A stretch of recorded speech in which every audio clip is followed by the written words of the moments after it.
Welcome to the Nonviolent Jesus Podcast. I'm John, Father John Deere, and today I'd like to reflect on the life of Franz Jagerstatter, who was beheaded for refusing to fight for the Nazis. And I also want to talk about his wife, my friend Franziska Jagerstatter, who died at 100 a few years ago. This is a project of www.beatitudecenter.org, where you can find many other podcasts and regular Zoom programs on the nonviolence of Jesus, practicing nonviolence, and working for a more just, more nonviolent world. So let's begin with a little prayer. So I invite you, wherever you are, just to take a deep breath and to relax, and let's recenter ourselves. And invite you to enter into the presence of the God of peace who loves you infinitely and personally and everyone everywhere. And welcome the risen nonviolent Jesus here with us. And just take a moment to ask for whatever grace you need to follow the nonviolent Jesus more faithfully and to do God's will. God of peace, thank you for all the blessings of life, love, and peace that you give us. Be with us now as we reflect together on your servant Franz Jagerstatter and your call to follow the nonviolent Jesus and work for a more nonviolent, more just world. Bless us, inspire us, disarm us, strengthen us, raise us up, and send us out to do your will, to do our part to help end war, poverty, racism, greed, injustice, fascism, nuclear weapons, and environmental destruction, that we might be your holy peacemakers and welcome your reign of universal love, nonviolence, and peace on earth. In Jesus' name, amen. Franz Jagerstatter is one of the most important saints in history, hands down, and I've been studying him and following him since the mid-1970s, and became a close friend of his wife Franziska and their 3 daughters and family. So I'd like to share this podcast some thoughts about Franz Jagerstatter's life, my own experience with Franziska, and Franz's beatification in Austria, and then some concluding lessons. And I hope all of this will encourage you in your own commitment to follow the nonviolent Jesus in these difficult times. It was in the late 1970s when I was a student at Duke University, wondering what to do with my life, when my beloved grandmother gave me a pamphlet about Franz Jagerstatter, which deeply moved me. I still have the little pamphlet. I was stunned by the story of a young Austrian farmer, he was born on May 20th, 1907, who in 1936 married Franziska. She was the local sacristan for the little tiny church in St. Radegund, which means every morning she got the church ready for Mass. Franz had been a notorious wild young man on a motorcycle, but Franziska was born a saint. And after he married her, he became incredibly devout and tried to become a saint too. And then the Anschluss happened, when the Nazis invaded Austria in 1938, and overnight, nearly everyone in Austria supported the Nazis. Franz refused to take the oath of allegiance to Hitler. And as far as we can tell, he may have been only one of 5 men in all of Austria to refuse to fight for Hitler. It's shocking. In his remote little farming village of St. Radegund, you'd be walking down the dirt road and someone would say, "Heil Hitler." He would spit on the ground and say, "Phooey Hitler." And he could have been killed for that. In effect, he was. So it was February 1943 when Franz received a letter in the mail ordering him to turn himself in and join the Nazi military, and he would be immediately sent off to the Russian front, where, of course, he would be immediately killed. And all his friends who did that were immediately killed. They all died very quickly. Franz went to the parish priest. And then he started going around and talking to all the priests. And then he went over to the town of Linz and met with the bishop. And he asked them, "What should I do? I can't do that." And each one of them, the priests and the bishop, said, "It is your duty as a Catholic and a Christian to join the Nazis and fight for Hitler." "But what about Jesus?" he asked them. He was told the church teaches that you're to serve the state. In other words, as far as Franz was concerned, he was told to forget about Jesus and the gospel. And he was shocked and crestfallen. And as he told Franziska as he left the bishop's office, they're too scared to speak out themselves because they know they'll get killed. But there was no way he was going to become a Nazi.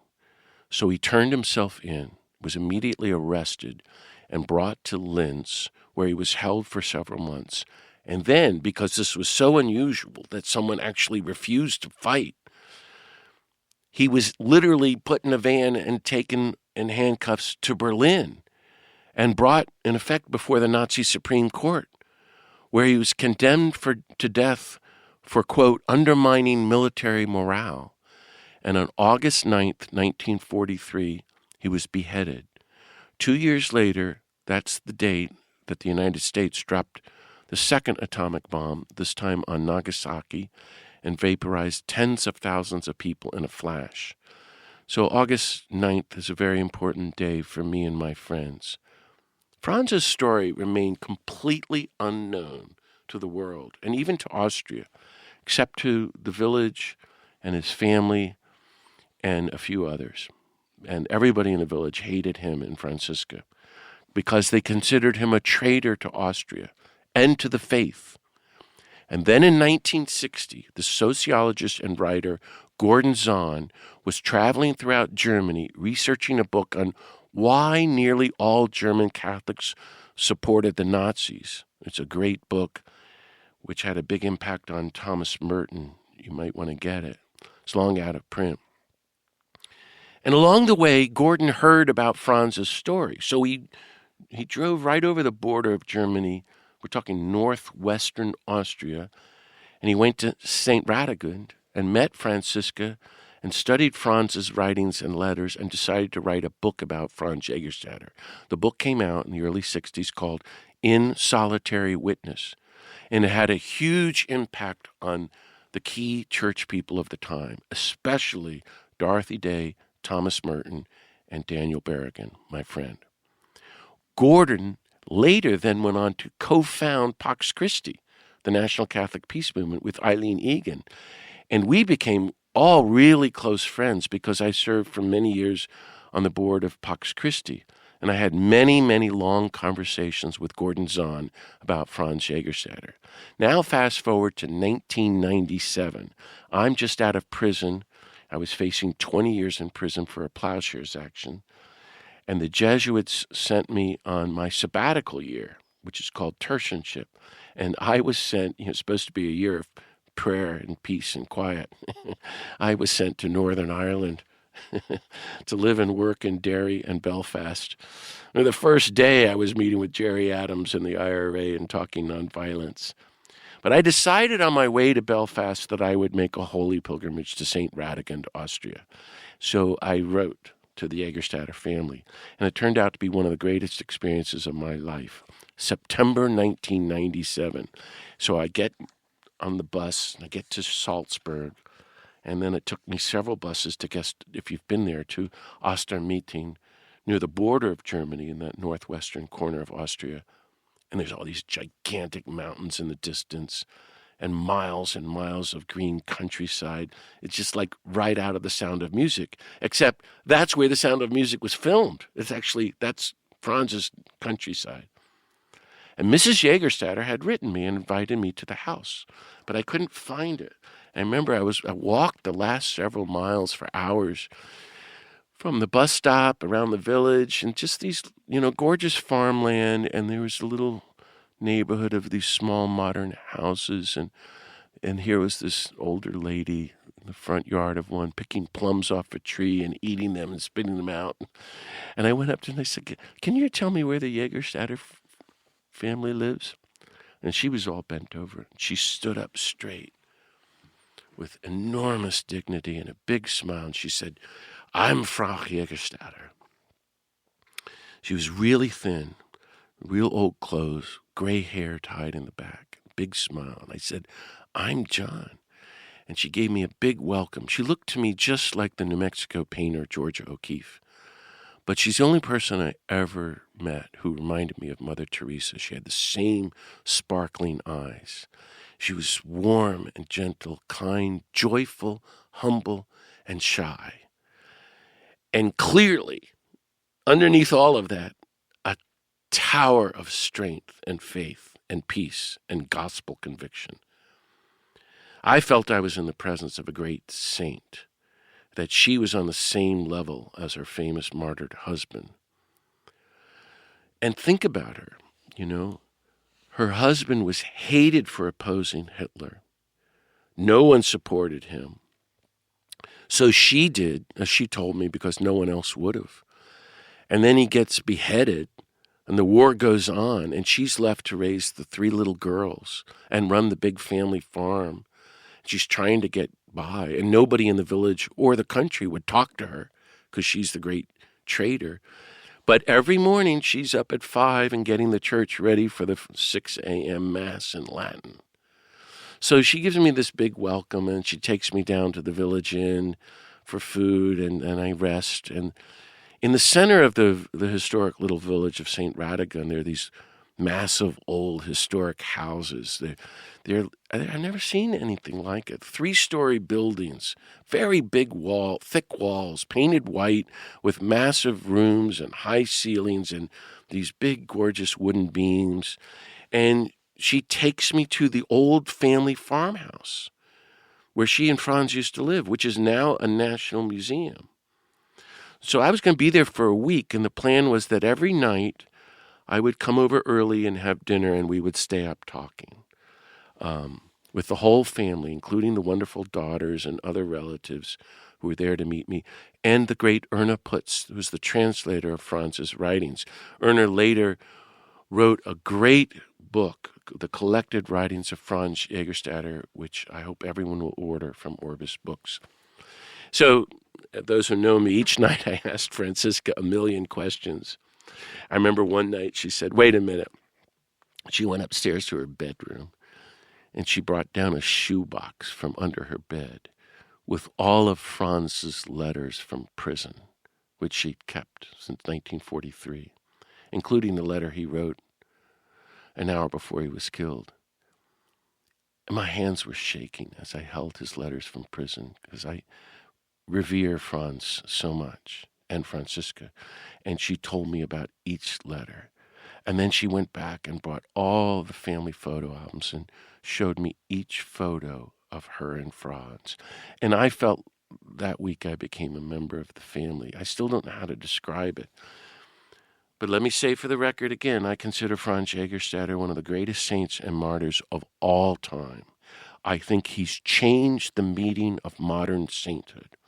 I know Thomas Merton and Daniel Berrigan felt the same thing, because he took a stand for Jesus against modern warfare, genocide, fascism, but all warfare, in fidelity to the nonviolent Jesus. So I, told Franziska how Franz had influenced me long ago to become a priest. He inspired me to get really serious about peace activism and my public stand against war and nuclear weapons. And now my friends and I in the United States in the peace movement look to Franz as our model and our icon, and how in particular Franz had inspired Merton and the Berrigans and Dorothy Day and many more. And she told me she never heard any of that before. I said to her, did you ever imagine that you and Franz would inspire people around the world, that your old family home would become a national museum, that pilgrims like me would flock to visit you, that Franz would be considered for canonization? No way, she said, never. The Nazis killed Franz, and that was it. Quote, I thought no one would ever know about him ever again, and I hid his letters under my mattress for decades. Then she told how in 1970 this academic, Gordon Zahn, showed up and started asking questions and wrote his book, and a story began to be told in Europe and then later in the United States. On the last night, I said to her, okay, Franziska, I have an idea. I could already see her in my mind rolling her eyes. She was on to me. I want to raise a lot of money. I'm going to fly you and Erna, the translator and the scholar, and the family to the United States. I'm going to put you, Franziska, on a 10-day national speaking tour in all the major cities and churches in the country to tell the story of Franz Jagerstatter. And then I'm going to take you to meet some of our greatest people, like Daniel Berrigan and Coretta Scott King. And it's going to be great. And she and the rest of the family look at me with their jaws hanging open, and all as one, they just burst out laughing. Like they thought that was the funniest thing in their whole lives. Franziska had never left her village, except with Franz on her honeymoon in Rome. There was no way in the world she was going to go on a speaking tour. And I said, okay, fine, go ahead, laugh, but you have to give me one good reason why not. And Franziska Jagerstatter leaned forward and whispered with a twinkle in her eye, well, because your wine is so bad. I love that. And I share that story to give you a spirit of what the family was like. There was nothing grim at all about them. They were people of great joy and resurrection. You know, the night before my last day, she said, okay, you're saying Mass tomorrow at 6 a.m. in the church. And this kind of freaked me out. And I got there at 6 a.m. The vestments were over 150 years old. I didn't even know how to put them on. I didn't even know what to do with them. And so Franziska did all of that. There was just the locals there. And we were praying in German and in English. It was Franziska and her family, the same church that Franz used to pray at. We prayed for our families and our friends, for the church and the world, for the abolition of war and nuclear weapons. And then after the Eucharist, we went outside, and along the wall of the little tiny chapel, Franz is buried, and we knelt down and prayed at Franz's grave. And above his grave, there's a large gold crucifix covered by a kind of typical Austrian A-frame dark wooden little roof. And it had the words of Matthew's Gospel on it. Whoever wishes to save his life must lose it, but whoever loses his life for my sake will find it. That morning was one of the most moving spiritual and liturgical experiences of my life. And as I said my farewell, Franziska presented me with a bag of plums and apples from her yard and some bread she had baked for me. From then on, I corresponded regularly with Franziska and her family right up until her death. And her family later came to visit me in New York City, and Daniel Berrigan and I had a party for them in our community. Fast forward to 2007, and it's announced that Franz Jagerstatter was going to be beatified by the Pope. Now, the beatification is the step just before canonization, and they do it in the country. So it was done in the cathedral in Linz, Austria, and I decided to go. And that night, the cathedral was packed with thousands of people and many bishops and dozens of priests celebrating, including me, right up front with the cardinal from Vienna.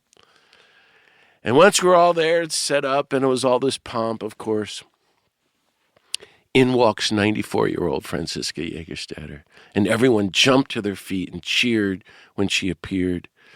And a Vatican official read the declaration of beatification, and then this 30-foot banner with Franz's photo in black and white was unfurled and lowered down from the ceiling behind the altar and covered the whole wall, and the whole thousands of people in the congregation stood up and cheered again. But then, the most moving moment of all happened when Franziska walked up the main aisle by herself and presented the cardinal, who was a very good man, this big glass box holding some of Franz's relics and the last letter he wrote to her an hour before he was killed. And she kissed the box and gave it to the cardinal and walked back to her seat and broke down sobbing. And, I just thought it was the culmination of her long, lonely, solitary witness from seeing Franz off to his death to now to witnessing his beatification. But I thought it was a turning point for her and her family, because now Franz no longer belonged to Austria or her. He belonged to the world, to the universal church, to history. This celebration, oddly enough for me, was one of the best events in the institutional church that I've ever experienced, because it was so political, so in your face, so real, so hopeful, which is why I went to the beatification of Archbishop Oscar Romero, and I hope to go to the beatification soon of Dorothy Day. Think about it.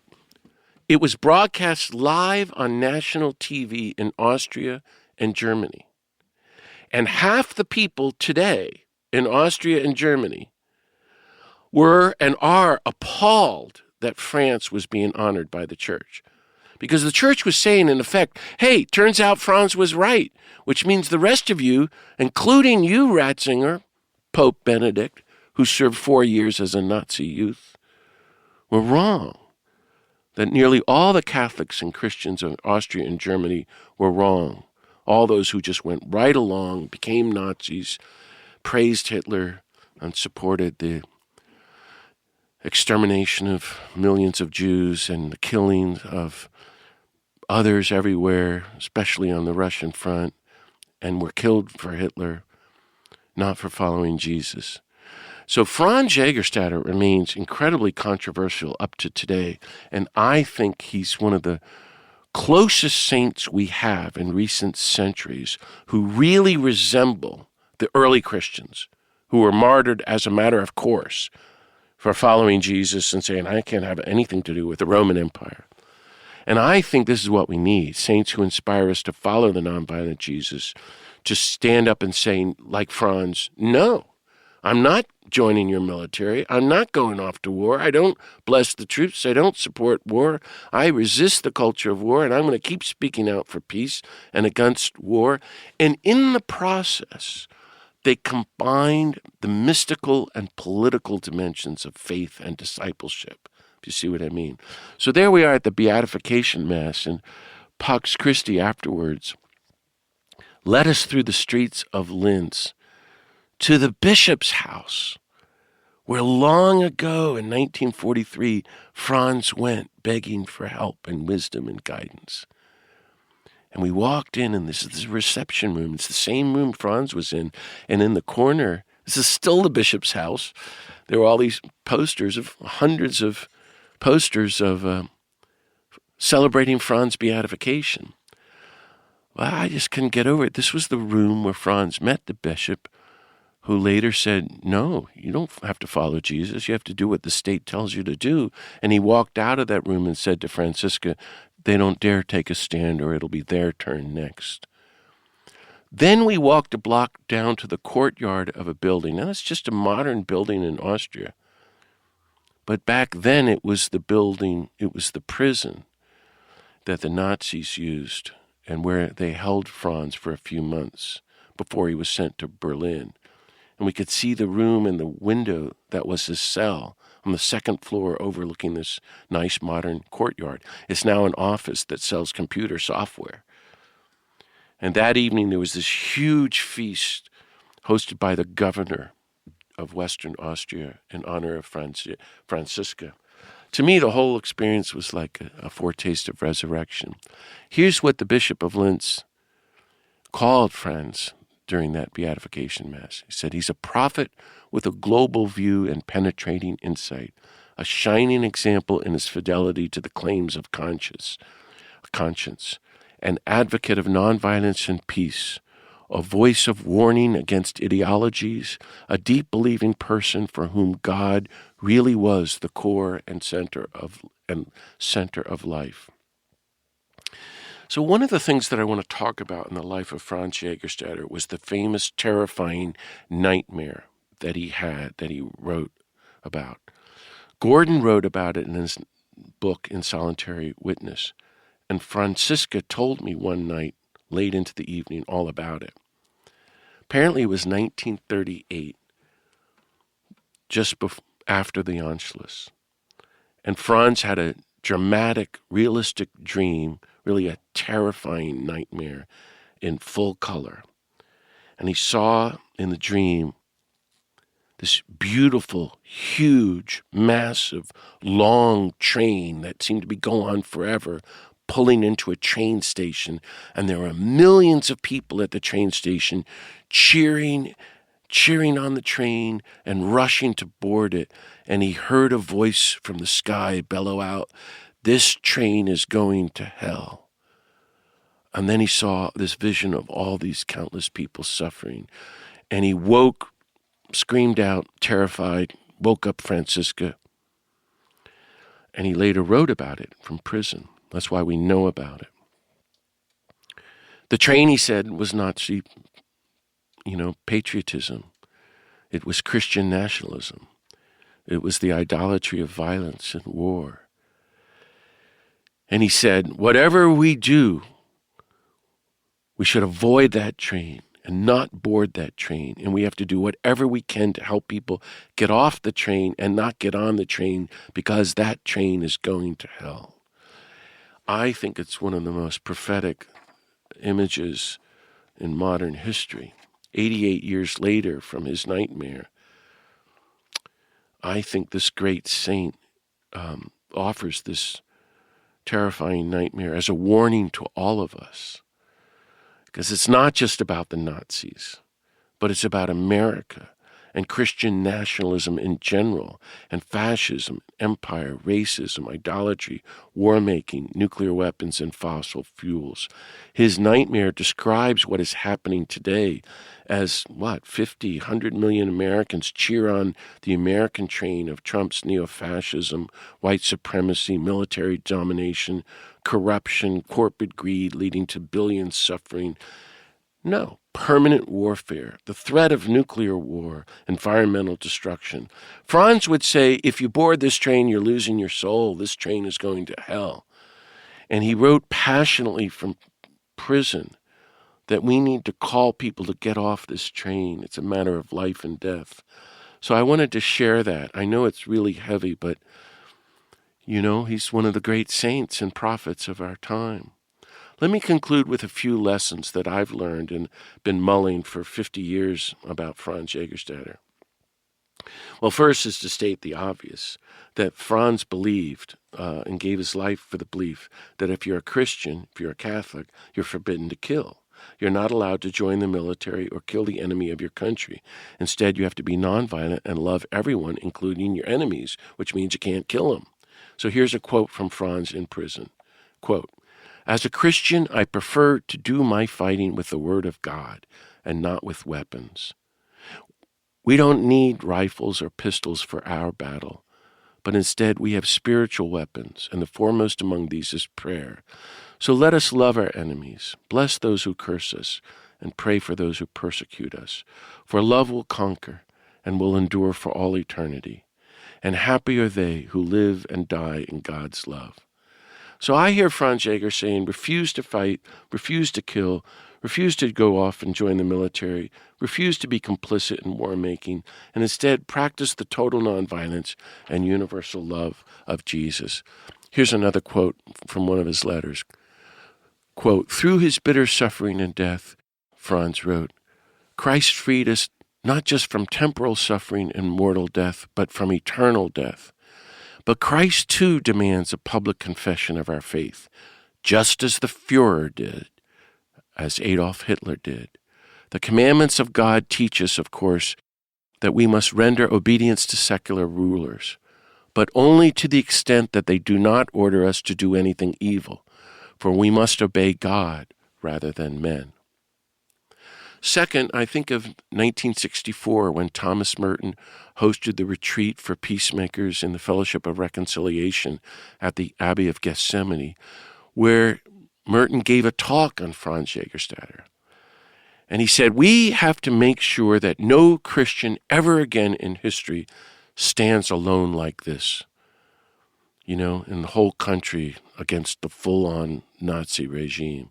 We need to form groups and movements and communities of peace and nonviolence to help each other, to encourage each other, to take a public stand for peace, to resist militarism and war, to become conscientious objectors, and to refuse to fight and kill, and to speak out. So if we can keep building communities and movements of peace and justice, not only will people not be alone, but more and more people will be encouraged to join this daring public gospel work, and it'll be easier for people to stand up and say no to fascist regimes. Third, Franz teaches us to have hope, but it's the hope of Jesus on the cross, the hope where there is no hope. Here's what Gordon Zahn wrote. The crucial lesson to be learned is that however hopeless the situation or seemingly futile the effort, the Christian need not despair. Instead, he or she can and should be prepared to accept and assert moral responsibility for their actions. It is always possible, Franz wrote, to save one's own soul, and perhaps some others as well, by bearing individual witness against evil. In other words, there's always something we can do, and that's a hopeful thing. Fourth, Franz never gave up on the church. Even though every single priest, pastor, chaplain, and bishop he knew advised him to give up his fight and join the Nazis and go off to war, including his poor wife Franziska and their 3 girls. And Franz was very sad about that, but he stayed faithful to Jesus and prayed for everybody. So on the day of his execution, he was visited by the priest chaplain there, if you can imagine, who worked for the Nazis right there in Berlin. And he told Franz about another priest, an Austrian priest. We know who it is now, Father Franz Reinisch, who had recently been executed by the Nazis for also refusing to fight. And Franz couldn't believe this. He didn't know there was anyone else, much less a priest. And this gave him really great strength. We now know that there were over 4,000 priests who were killed for speaking out against the Nazis. But think of it. Franz tried to reach out to every priest around town and every bishop, everyone he could, and ask them, how seriously are we supposed to follow Jesus? How far do we go to obey Jesus' teachings of love and nonviolence? And they all told him, well, you don't have to go that far. Jesus didn't mean stand up against the state. It's as if they never read the gospel, as if, like millions today have never read the gospel, that Jesus wasn't killed by the Roman Empire like Franz was. But I'm moved that Franz tried to engage these priests and bishops who were really servants of the Nazi regime and empire. Like so many today in the U.S., so many bishops and priests and ministers are servants of the Republican regime and the U.S. military and the American empire, even without realizing it. So that's why for the last 45 years or so, I've always tried to do the same thing. Everywhere I've gone, to speak with every priest, bishop, cardinal, and pope I've met about the nonviolence of Jesus and encourage them to teach and preach gospel nonviolence. And I always ask them, well, how far are we supposed to go with all of this? I think this is what Franz would have us all do. That like Franz, we're all called to reach out to our local priest, our pastor and minister and bishop. And it's going to be difficult. And we're to urge them to speak out boldly against what's happening now: fascism, racism, war, poverty, nuclear weapons, climate change, and to start teaching the nonviolence of Jesus. But hey, we have Pope Francis and Pope Leo doing that. Franz never had any of that. No one had ever done that before. But no one's going to speak out unless we, the people, teach them and encourage them and support them to take a bold public stand. I think it's actually because of Franz Jagerstatter, who was like a mustard seed of fidelity to the gospel, that many others have since then have stood up for peace, including Merton and Dorothy Day and the Barragans.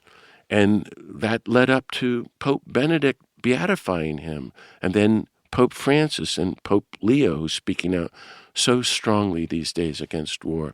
Fifth, like Jesus, Franz shows us what? How to pray, how to love, how to be nonviolent, how to resist, how to take a bold public gospel stand, and how to suffer and die. Which means, like Jesus, Franz does not show us how to kill. That's so obvious, but it's so critical. Jesus teaches us how to live and die, not how to kill or support the culture of war or our racist, fascist leaders, Trump and Vance and Stephen Miller and so forth. So if you think about it, Franz had two choices. Now, this is a slightly different way of framing the way everybody else puts it. Franz is going to die no matter what. The friends who went ahead that same week he was supposed to and turned themselves in, they were dead a month later on the Russian front. We know that now. Gordon told me that.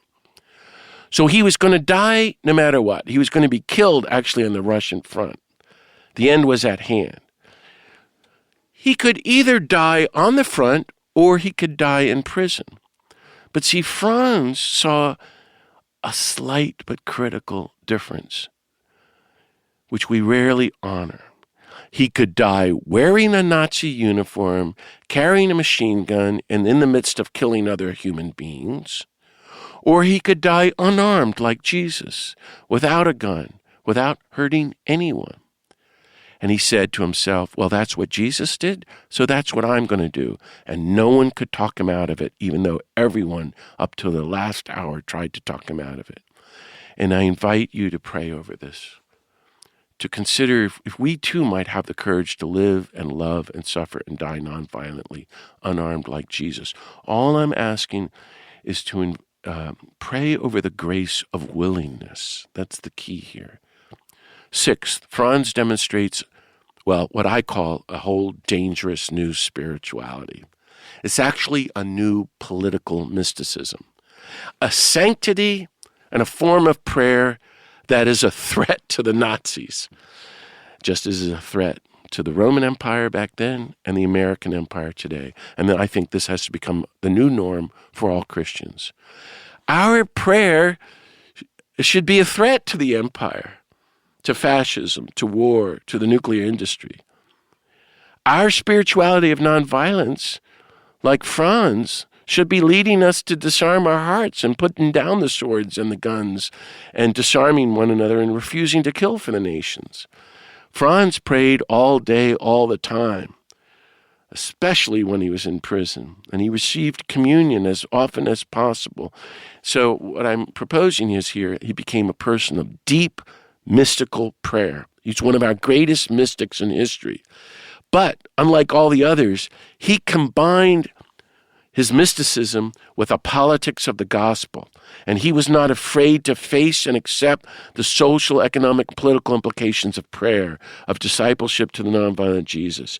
So think of this. An hour before he's about to be beheaded, the priest chaplain comes in and visits him, brings him communion, hears his confession, and then says, I'd like to give you this Bible. And Franz said, we know this because the priest lived many years later, told many people, oh, thank you very much, but no. So he refused the gift of the Bible, and here's the quote he told the priest, I'm completely united with God, and any reading would disrupt my union with God. Now the priest was utterly amazed, and till his death, he said, he met one great saint in his life. In that last letter, the last hour of his life, Franz wrote to Franziska, quote, the heart of Jesus, the heart of Mary, and my heart are one, united for time and eternity, unquote. Wow. Who says that? Mother Teresa never said that. I mean, Mother Teresa said in those diaries that she was completely removed from Jesus. That's what most of us feel. So I think that's one of the most powerful spiritual testimonies in history. And that should be all of our goals too. I mean, if we're following Jesus, to have our hearts be completely united with the nonviolent Jesus, with his mother, Mary, and Jesus' family and friends, and God. And Franz shows that we can do this by praying nonstop, speaking out for peace nonstop, embodying the nonviolence and peace of Jesus, and taking the stand publicly, come what may, and going forward in faith to the cross and nonviolent resistance and willingness to risk resurrection. Let me end by concluding that I think that the nonviolent life and death of Franz Jagerstatter compel us to take a stand for justice, disarmament, equality, creation, and peace as never before. You and I are not going to be beheaded. We might be arrested for civil disobedience, but okay, so what if we're put down or harassed or people get upset at us for speaking out publicly for democracy, for an end to all the wars and nuclear weapons and climate change and white supremacy? I think speaking out and taking a stand like Franz in this dark hour of Christian nationalism and global fascism, which is literally threatening the existence of the planet, is now a spiritual requirement. And Franz Jagerstatter is a gift from God showing us how to be a Christian today. I don't think we have an excuse anymore for not speaking out. In other words, we all have to agitate and rock the boat and break through the public apathy and indifference across the country and publicly call for an end to war-making, executions, corporate greed, poverty, racism, fascism, nuclear weapons, and environmental destruction. I think our own humanity is at stake because the train of our country is going to hell. If we don't speak out and take a stand, as Franz would say, we're losing our souls. And so I say, let's go for it. That's what I hear from Franz. We're going to die anyway. So what have we got to lose? What are we afraid of? Okay, so people get mad at you. Now we get to practice nonviolence like Jesus and Franz and be more like Jesus and finally live out the Beatitudes, which ends with the commandment, rejoice and be glad, now you're like the prophets of old. Dear friends, I hope this reflection was helpful, and thank you so much for listening to it. I hope you feel encouraged by Franz and Franziska Jagerstatter to give your entire life to the nonviolent Jesus. If you want to learn more about him, I recommend two things. The great book, published by Orbis Books, edited by my friend Erna Putz, called Franz Jagerstatter, Letters and Writings from Prison. That's the definitive collection. Then, a few years ago, in 2019, Terrence Malick, the great director of Badlands and other movies, made a whole movie about the life of Franz Jagerstatter. It's called A Hidden Life. And Terrence Malick invited me to a private screening down in L.A. at 20th Century Fox. It's a great movie, and it totally bombed, of course. Who wants to see a movie about Franz? I urge you to look it up. Thanks for listening to this episode of the Nonviolent Jesus Podcast. You can hear more podcasts and find many other wonderful, exciting Zoom programs at beatitudescenter.org. And there you can also sign up to receive our free e-blast, which has news about upcoming podcasts and Zooms. And do me a favor, please, and tell all your friends and other churchgoers about this podcast and try to spread the news about it. And I hope you might also consider getting my new book, Universal Love, Surrendering to the God of Peace. If you're on Substack, look me up there at Father John Deere. May the God of peace bless us all. See you next time.